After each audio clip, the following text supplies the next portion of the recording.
Hi hello guys welcome back to Aadya colourful. ನಾನು Suma. Friends, ಇವತ್ತಿನ ವಿಡಿಯೋದಲ್ಲಿ ಒಂದು ಈವ್ನಿಂಗ್ ಸ್ನ್ಯಾಕ್ಸ್ ರೆಸಿಪಿನ ಶೇರ್ ಮಾಡ್ತಾ ಇದ್ದೀನಿ. ರೆಸ್ಟೋರೆಂಟ್ ಸ್ಟೈಲ್ ಗೋಬಿ 65 ರೆಸಿಪಿನ ಈ ರೀತಿ ತಯಾರಿಸಿ ತಿಂದರೆ ಮತ್ತೆ ಮತ್ತೆ ತಿನ್ನಬೇಕು ಅನಿಸುತ್ತೆ. ಅಷ್ಟು ರುಚಿಯಾಗಿರುವಂತಹ ಮತ್ತು ಟೇಸ್ಟಿಯಾಗಿರುವಂತಹ ಒಂದು ಈವ್ನಿಂಗ್ ಸ್ನ್ಯಾಕ್ಸ್ ರೆಸಿಪಿ. ಸೊ ಈ ಈವ್ನಿಂಗ್ ಸ್ನ್ಯಾಕ್ಸ್ ಮಾಡೋದಕ್ಕೆ ಮೊದಲನೇದಾಗಿ ಇಲ್ಲಿ ನಾನು ಗೋಬಿನ ತೊಗೊಂಡಿದ್ದೀನಿ. ಅಂದರೆ ಹೂಕೋಸನ್ನು ಈ ಥರ ಬಿಡಿಸಿ ನಾನು ಒಂದು ತಟ್ಟೆಗೆ ಹಾಕ್ಕೊಳ್ತಾ ಇದ್ದೀನಿ. ನೋಡಿ, ಇನ್ನು ದಪ್ಪ ದಪ್ಪ ಇದೆ.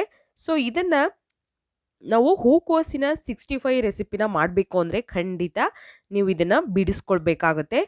ಓಕೆ, ಈಗ ಇಟ್ಟಿರುವಂತಹ ಹೂಕೋಸನ್ನೆಲ್ಲ ನಾನು ಹೀಗೆ ಚಿಕ್ಕ ಚಿಕ್ಕದಾಗಿ, ತೀರಾ ಚಿಕ್ಕದು ಬೇಡ, ಸೊ ಮೀಡಿಯಮ್ ಆಗಿ ಇದನ್ನು ನಾವು ಬಿಡಿಸ್ಕೊಳ್ಳೋಣ. ಬಿಡಿಸೋದು ಅಥವಾ ನೀವು ಚಾಕುವಿನಿಂದ ಕೂಡ ಕಟ್ ಮಾಡ್ಕೊಳ್ಬಹುದು.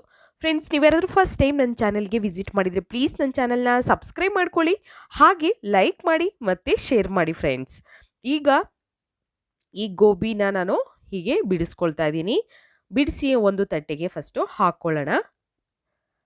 ಜಾಸ್ತಿ ಅದರ ದೊಡ್ಡವಿದ್ದರೆ ಬೇಗ ಬೇಯೋದಿಲ್ಲ, ಹಾಗಾಗಿ ಸ್ವಲ್ಪ ಚಿಕ್ಕ ಚಿಕ್ಕದನ್ನು ನಾವು ಮಾಡ್ಕೊಳ್ಳೋಣ. ತುಂಬಾ ಈಸಿಯಾಗಿ ಮಾಡುವಂತಹ ಒಂದು ಈವ್ನಿಂಗ್ ಸ್ನ್ಯಾಕ್ಸ್ ರೆಸಿಪಿ ಇದು. ನೀವು ರೆಸ್ಟೋರೆಂಟಲ್ಲೆಲ್ಲ ತಿಂದಿರ್ತೀರ ಗೋಬಿ 65ನ. ಸೊ ಖಂಡಿತ ಅದೇ ಟೇಸ್ಟಲ್ಲಿ ನೀವು ಮನೆಯಲ್ಲಿಯೇ ಈಸಿಯಾಗಿ ತಯಾರಿಸ್ಕೋಬೋದು. ಈಗ ಒಂದು ಪ್ಯಾನ್ ತೊಗೊಂಡಿದ್ದೀನಿ. ಇದಕ್ಕೆ ಒಂದು 2 ಕಪ್ ಆಗೋಷ್ಟು ನೀರನ್ನು ಫಸ್ಟು ಹಾಕ್ಕೊಳ್ಳೋಣ. ನಾವು ನೀರನ್ನು ಹಾಕಿದ ನಂತರ ನೀರು ಚೆನ್ನಾಗಿ ಕುದಿ ಬರಬೇಕು. ಕುದಿ ಬರೋವರೆಗೂ ನಾವು ಇದನ್ನು ಬಿಡಬೇಕಾಗುತ್ತೆ. ಸೊ ಇದಕ್ಕೆ ನೀವು ಉಪ್ಪು ಕೂಡ ಹಾಕ್ಕೊಳ್ತೀವಿ ಅಂದರೆ ಖಂಡಿತ ಉಪ್ಪು ಹಾಕಿ ಕೂಡ ಕುದಿಸ್ಕೋಬೋದು. ಈಗ ನಾನು ಸ್ವಲ್ಪ ನೀರನ್ನು ಹಾಕಿದ್ದೀನಿ. ನೀರು ಕುದಿ ಬರ್ತಾ ಇದೆ, ನೋಡ್ಬೋದು ನೀವು. ನೀರು ಕುದಿ ಬಂದ ನಂತರ ಇವಾಗ ಗೋಬಿ ಪೀಸಸ್ನೆಲ್ಲ, ಹೂಕೋಸನ್ನು ನಾವು ಬಿಡಿಸ್ಕೊಂಡಿದ್ದೀವಲ್ಲ ಅವನ್ನು ಹಾಕ್ಕೊಳ್ಳೋಣ. ಹೂಕೋಸನ್ನು ನಾವು ಉಪಯೋಗಿಸ್ಬೇಕಾದ್ರೆ ದಯವಿಟ್ಟು ಯಾರೆಲ್ಲ ನೀವು ಹೂಕೋಸನ್ನು ಅಡುಗೆಗೆ ಅಥವಾ ಯಾವುದೇ ಒಂದು ತಿಂಡಿಗೆ ಏನಕ್ಕೆ ಬಳಸ್ತೀರಾ ಅಂದರೂ ಈ ಥರ ಬಿಸಿ ನೀರಲ್ಲಿ ಕುದಿಸಿ ನಂತರ ನೀವು ಅದನ್ನು ಉಪಯೋಗಿಸಿ ಫ್ರೆಂಡ್ಸ್. ಯಾಕೆ ಅಂತಂದರೆ ನಾವು ಹೂಕೋಸನ್ನು ಬೆಳಿಬೇಕಾದ್ರೆ ತುಂಬಾ ಮೆಡಿಸನ್ ಹಾಕಿರ್ತಾರೆ ಇದಕ್ಕೆ. ಹಾಗೆ ಇದರಲ್ಲಿ ಹುಳ ಆಗಿರುತ್ತೆ. ಯಾಕೆಂದರೆ ಇದನ್ನು 1 ದಿನ 2 ದಿನ ಸ್ಟೋರ್ ಮಾಡಿದರೆ ಸಾಕು, ಹುಳ ಆಗುತ್ತೆ. ಸೊ ಹಾಗಾಗಿ ನೀವು ಬಿಸಿನೀರಲ್ಲಿ ಈ ಥರ ಸ್ವಲ್ಪ ಕುದಿಸಿರೆ ಹುಳ ಇದ್ದರೂ ಆಚೆ ಬರುತ್ತೆ. ಅಕಸ್ಮಾತು ಅದು ಕೆಮಿಕಲ್ಸ್ ಇರುತ್ತಲ್ಲ, ಸೊ ಅದು ಕೂಡ ಆಚೆ ಬರುತ್ತೆ. ಬಿಸಿನೀರು ಮತ್ತು ಉಪ್ಪನ್ನು ಹಾಕಿ ನಾನು ಒಂದು 2 ನಿಮಿಷದವರೆಗೂ ಇದನ್ನು ಚೆನ್ನಾಗಿ ಬೇಯಿಸ್ಕೊಳ್ತಾ ಇದ್ದೀನಿ, ಕುದಿಸ್ಕೊಳ್ತಾ ಇದ್ದೀನಿ. ನೋಡ್ಬೋದು ನೀವು. 2 ನಿಮಿಷ ತಗೊಳ್ಳೋಣ ಸಾಕು, ಜಾಸ್ತಿ ಬೇಡ. ಜಾಸ್ತಿ ಆದರೆ ಬೇಗ ಬೆಂದೋಗ್ಬಿಡುತ್ತೆ. ಆವಾಗ ನಮಗೆ ಬೇಕಾಗಿರೋಂತಹ ರೆಸಿಪಿಗೆ ಇದು ಸರಿಯಾಗೋದಿಲ್ಲ. ಓಕೆ, ಈಗ ಆಗಿದೆ, 2 ನಿಮಿಷ ಆಗಿದೆ. ಸೊ ಒಂದು ಸ್ಟೈನರಲ್ಲಿ ಹಾಕಿ ನಾವು ಇದನ್ನು ಸೋಸ್ಕೊಳ್ಬೇಕು ಫಸ್ಟು. ನೋಡಿ, ಇದನ್ನು ಈ ಥರ ನಾನು ಒಂದು ಬೌಲಿಗೆ ತೆಗೆದಿಟ್ಕೊಂಡ್ಬಿಟ್ಟಿದ್ದೀನಿ. ನಂತರ ಇನ್ನೊಂದು ಮಿಕ್ಸಿಂಗ್ ಬೌಲ್ ತೊಗೊಂಡಿದ್ದೀನಿ. ಇದಕ್ಕೆ ಶುಂಠಿ ಬೆಳ್ಳುಳ್ಳಿ ಪೇಸ್ಟನ್ನು ಹಾಕ್ಕೊಳ್ತಾ ಇದ್ದೀನಿ, 1 ಸ್ಪೂನ್ ಆಗೋಷ್ಟು. ನಂತರ ನಾವು ಇದಕ್ಕೆ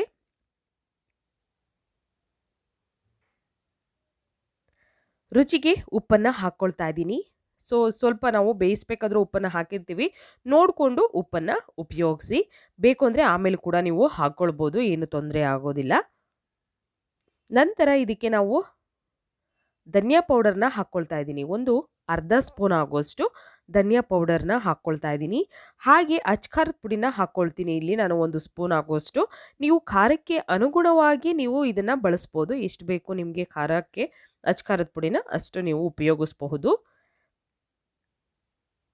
ತುಂಬಾ ಟೇಸ್ಟಿಯಾಗಿ ಈಸಿಯಾಗಿ ಮಾಡುವಂಥ ಒಂದು ಸ್ನ್ಯಾಕ್ಸ್ ಅಂತ ಹೇಳ್ಬೋದು. ಹಾಗೆ ಇದಕ್ಕೆ ಸ್ವಲ್ಪ ನೀರನ್ನು ಹಾಕ್ಕೊಳ್ತಾ ಇದ್ದೀನಿ. ನೀರು ಮತ್ತು ವಿನಿಗರ್ ಎರಡನ್ನೂ ಮಿಕ್ಸ್ ಮಾಡಿ ಹಾಕ್ಕೊಂಡಿರುವಂಥದ್ದು. ಸುಮಾರು ಒಂದು 3 ಟೇಬಲ್ ಸ್ಪೂನ್ ಆಗೋಷ್ಟು ತೊಗೊಂಡಿದ್ದೀನಿ. ನಂತರ ಇಲ್ಲಿ ಸೋಯಾ ಸಾಸ್ ತೊಗೊಂಡಿದ್ದೀನಿ ನಾನು, 1 ಸ್ಪೂನ್ ಆಗೋಷ್ಟು. ಹಾಗೆ ಸ್ವಲ್ಪ 1 ಸ್ಪೂನ್ ಆಗೋಷ್ಟು ಟೊಮ್ಯಾಟೊ ಸಾಸ್ನ ತೊಗೊಳ್ಳೋಣ. ಟೊಮೆಟೊ ಸಾಸ್ ಅಥವಾ ನಿಮಗೆ ರೆಡ್ ಚಿಲ್ಲಿ ಸಾಸ್ ಬೇಕು ಅಂದರೆ ಅದನ್ನು ಕೂಡ ಹಾಕ್ಕೊಳ್ಬೋದು. ಸೊ ನಾನು ಅಚ್ಕಾರದ ಪುಡಿನೇ ಹಾಕಿರೋದ್ರಿಂದ ರೆಡ್ ಚಿಲ್ಲಿ ಸಾಸ್ನ ಇಲ್ಲಿ ಉಪಯೋಗಿಸಿಲ್ಲ. ಬೇಕು ಅಂದರೆ ನೀವು ಈ ಸಾಸ್ಗಳನ್ನು ಆ್ಯಡ್ ಮಾಡ್ಬೋದು, ಇಲ್ಲ ಅಂತಂದರೆ ಟೋಟಲಾಗಿ ನೀವು ಸ್ಕಿಪ್ ಮಾಡ್ಬೋದು. ವಿನಿಗರು ಕೂಡ ಇಲ್ಲ ಅಂತಂದರೆ ಒಂದು ಅರ್ಧ ಹೋಳು ನಿಂಬೆ ಹಣ್ಣನ್ನು ಹಿಂಡಿರೆ ಸಾಕಾಗುತ್ತೆ. ನಂತರ ಒಂದು ಅರ್ಧ ಕಪ್ ಆಗುವಷ್ಟು ಇಲ್ಲಿ ಅಕ್ಕಿ ಹಿಟ್ಟನ್ನು ತೊಗೊಳ್ತಾ ಇದ್ದೀನಿ. ಅಕ್ಕಿ ಹಿಟ್ಟು ನಾವು ರೊಟ್ಟಿ ಮಾಡೋದಕ್ಕೆ ಉಪಯೋಗಿಸ್ತೀವಲ್ಲ, ಅದೇ ಅಕ್ಕಿ ಹಿಟ್ಟನ್ನು ಹಾಕ್ಕೊಳ್ತಾ ಇದ್ದೀನಿ. ನಂತರ ಇದಕ್ಕೆ 1 ಕಪ್ ಆಗುವಷ್ಟು ನಾನು ಕಾರ್ನ್ಫ್ಲೋರ್ನ ತೊಗೊಳ್ತೀನಿ. ಅರ್ಧ ಕಪ್ಪು ನಾವು ಅಕ್ಕಿ ಹಿಟ್ಟು ಹಾಕಿದ್ರೆ 1 ಕಪ್ ಆಗುವಷ್ಟು ನಾವು ಕಾರ್ನ್ ಫ್ಲೋರನ್ನು ಹಾಕ್ಕೊಳ್ಬೇಕಾಗುತ್ತೆ. ಮೆಕ್ಕೆಜೋಳದ ಹಿಟ್ಟು ಕಾರ್ನ್ ಫ್ಲೋರ್ ಅಂದರೆ. ಸೊ ಇದನ್ನು ಹಾಕ್ಕೊಳ್ತಾ ಇದ್ದೀನಿ ನಾನು. ನೋಡಿ, ಹೀಗೆ ಹಾಕಿದ ನಂತರ ಇದನ್ನು ಮಿಕ್ಸ್ ಮಾಡ್ಕೊಳ್ಳೋಣ. ಫಸ್ಟು ನೀಟಾಗಿ ಒಂದ್ಸಲ ಮಿಕ್ಸ್ ಮಾಡಿಕೊಂಡು ಈ ಥರ ಸ್ವಲ್ಪ ಸ್ವಲ್ಪ ನೀರನ್ನು ಆ್ಯಡ್ ಮಾಡೋಣ ಫಸ್ಟ್. ಇವಾಗ ನೋಡಿ, ಹೀಗೆ ಇದನ್ನು ನೀವು ಎಗ್ 65 ಕೂಡ ಮಾಡ್ಕೋಬೋದು ಬೇಕು ಅಂತ ಅಂದರೆ. ತುಂಬ ಚೆನ್ನಾಗಿರುತ್ತೆ ಅದು ಕೂಡ. ಸೊ ನಾನು ಅದನ್ನು ಎಗ್ 65 ಮಾಡೋದು ಹೇಗೆ ಅಂತ ಆಲ್ರೆಡಿ ನಾನು ವಿಡಿಯೋನ ಶೇರ್ ಮಾಡಿದ್ದೀನಿ. ಯಾರಾದರೂ ನೋಡಿಲ್ಲ ಅಂದರೆ ಖಂಡಿತ ಚಾನಲಲ್ಲಿದೆ, ಚೆಕ್ ಮಾಡಿ ಫ್ರೆಂಡ್ಸ್. ಈಗ ಸ್ವಲ್ಪ ಸ್ವಲ್ಪನೇ ನೀರನ್ನು ಹಾಕ್ಕೊಳ್ತಾ ಹಿಟ್ಟನ್ನು ನಾನು ಚೆನ್ನಾಗಿ ಕಲಿಸ್ಕೊಳ್ತಾ ಇದ್ದೀನಿ. ನೋಡ್ಬೋದು ನೀವು. ಹೀಗೆ ಕಲಿಸ್ಕೊಳ್ಳೋಣ. ನಿಮಗೆ ಬೇಕು ಅಂದರೆ ನೀವು ಫುಡ್ ಕಲರ್ನ ಆ್ಯಡ್ ಮಾಡ್ಬೋದು, ಬೇಡ ಅಂದರೆ ಖಂಡಿತ ಸ್ಕಿಪ್ ಮಾಡ್ಬೋದು ಫ್ರೆಂಡ್ಸ್. ಓಕೆ, ನಾನಿಲ್ಲಿ ಫುಡ್ ಕಲರ್ನೇನು ಆ್ಯಡ್ ಮಾಡಿಲ್ಲ, ಯಾಕೆಂದರೆ ಅಚ್ಕಾರದ ಪುಡಿನೇ ಸಾಕು, ಕಲರ್ ತುಂಬ ಚೆನ್ನಾಗಿ ಬಂದಿದೆ ಅದೇ, ಹಾಗಾಗಿ ನಾನು ಕಲರ್ ಏನೂ ಹಾಕಿಲ್ಲ. ನೋಡಿ, ಈ ಥರ ಹಿಟ್ಟನ್ನು ನಾವು ಕಲಿಸ್ಕೊಳ್ಬೇಕು. ಹೀಗೆ ಕೈಯಿಂದ ತಗೊಂಡ್ರೆ ನೋಡಿ ಇಷ್ಟು ತೆಳ್ಳಗಿರಬೇಕು, ಜಾಸ್ತಿ ಗಟ್ಟಿ ಇರಬಾರ್ದು. ಗಟ್ಟಿ ಇದ್ದರೆ ಅದು ಎಲ್ಲ ಕಾಲಿಫ್ಲವರಿಗೆ ಅಂಟ್ಕೊಳ್ಳುತ್ತೆ, ಬಟ್ ತುಂಬ ದಪ್ಪ ಬರುತ್ತೆ, ಚೆನ್ನಾಗಿ ಬರೋದಿಲ್ಲ, ಟೇಸ್ಟ್ ಕೂಡ ಚೇಂಜ್ ಆಗುತ್ತೆ. ಸೊ ಹಾಗಾಗಿ ನಾನು ತೆಳ್ಳಗೆ ಕೂಡ ಹಿಟ್ಟನ್ನು ಕಲಿಸ್ಕೊಳ್ತಾ ಇದ್ದೀನಿ. ಹೀಗಿದ್ರೆ ಕರೆಕ್ಟಾಗಿದೆ ಇದು. ಸೊ ಇವಾಗ ಬೇಯಿಸಿರುವಂತಹ ಹೂಕೋಸಿನ ಪೀಸ್ಗಳಿದೆಯಲ್ಲ ಅವನ್ನ ಹೀಗೆ ಹಾಕ್ಕೊಳ್ಳೋಣ. ನೋಡಿ, ನಾವು ಬಜ್ಜಿ ಮಾಡಬೇಕಾದ್ರೆ ಹೇಗೆ ಹಿಟ್ಟಿನಲ್ಲಿ ಅದನ್ನು ಎದ್ದಿ ಎಣ್ಣೆಗೆ ಬಿಡ್ತೀವಲ್ಲ, ಸೊ ಆ ರೀತಿ ನೋಡ್ಕೋಬೇಕು. ಹೀಗೆ ಅಷ್ಟು ತೆಳ್ಳಗಿರಬೇಕು. ಜಾಸ್ತಿ ನಾವು ಬೋಂಡಕ್ಕೆಲ್ಲ ಸ್ವಲ್ಪ ಗಟ್ಟಿ ಇರುತ್ತೆ, ಬಟ್ ಅಷ್ಟು ಗಟ್ಟಿ ಬೇಡ, ಅದಕ್ಕಿಂತ ಸ್ವಲ್ಪ ತೆಳ್ಳಗಿರಲಿ ಸಾಕಾಗುತ್ತೆ ಹಿಟ್ಟು. ನಂತರ ಈಗ ಎಣ್ಣೆ ಕಾಯೋದಕ್ಕೆ ನಾನು ಆಲ್ರೆಡಿ ಇಟ್ಟಿದ್ದೀನಿ. ಸೊ ಮೀಡಿಯಮ್ ಆಗಿ ಎಣ್ಣೆ ಕಾದ ನಂತರ ನೀವು ಈ ಒಂದು ಗೋಬಿ 65ನ ಮಾಡ್ಕೋಬೋದು. ಸೊ ಇವಾಗ ಎಣ್ಣೆ ಮೀಡಿಯಮ್ ಆಗಿ ಕಾದಿದೆ. ನಾನಿವಾಗ ಗೋಬಿ ಪೀಸಸ್ನೆಲ್ಲ ಹಾಕ್ಕೊಳ್ತೀನಿ. ಸೊ ಗೋಬಿ ಮಸಾಲ ಹೇಗೆ ಮಾಡೋದು ಅಂತ ಕೂಡ ನಾನು ಶೇರ್ ಮಾಡಿದ್ದೀನಿ, ಗೋಬಿ ಪೊಟ್ಯಾಟೊ ಮಸಾಲ.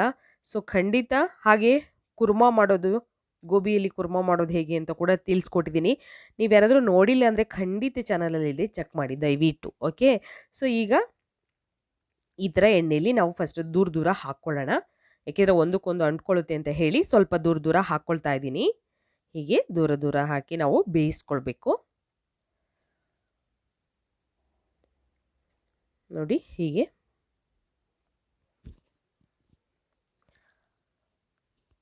ಒಂದು ನಿಮಿಷದವರೆಗೂ ಬೇಯಿಸ್ಕೊಳ್ಳೋಣ ಸಾಕು, ಜಾಸ್ತಿ ಟೈಮ್ ಏನು ತೊಗೊಳ್ಳೋದಿಲ್ಲ. ಇದು ತುಂಬ ಬೇಗ ಬೇಯುತ್ತೆ, ಏಕೆಂದರೆ ಫಸ್ಟ್ ಒಂದ್ಸಲನೇ ಆಲ್ರೆಡಿ ನಾವು ಬೇಯಿಸಿದ್ದೀವಿ. ಸೊ ಹಾಗಾಗಿ ಇದು ಜಾಸ್ತಿ ಟೈಮ್ ತೊಗೊಳ್ಳೋದಿಲ್ಲ, ತುಂಬ ಬೇಗನೆ ಬೇಯುತ್ತೆ.